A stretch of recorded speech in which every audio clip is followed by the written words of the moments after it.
رنا هويدي إعلامية مصرية من أصول تونسية، عملت في قنوات مثل MBC مصر والغد وغيرها، ولكن شغلت رنا رواد مواقع التواصل مؤخرا لأسباب بعيدة عن عملها، فهي آخر اسم يرد في قضية مقاطع الفيديو الفاضحة المنسوبة للمخرج والبرلماني المصري خالد يوسف. بحسب وسائل إعلام مصرية تم إلقاء القبض على رنا هنا في مطار القاهرة الدولي قبل سفرها لخارج البلاد.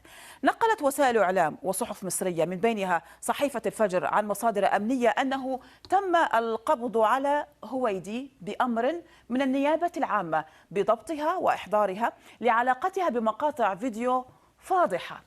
وتضيف الصحيفة: تم ضبط مبالغ مالية كبيرة معها وحرر بحقها المحضر اللازم، واختيرت النيابة المختصة من أجل مباشرة التحقيق معها.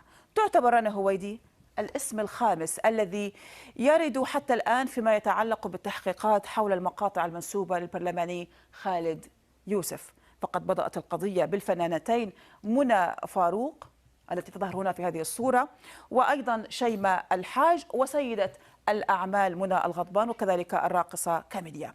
تجدر الإشارة إلى أنه لم يتم توجيه أي تهم أو أي اتهام رسمي حتى الآن لخالد يوسف الموجود في باريس منذ أوائل الشهر الماضي، وذلك بسبب حصانته البرلمانية، إلا أن هناك بلاغا وجه للنائب العام المصري يطالب برفع تلك الحصانة عن خالد يوسف.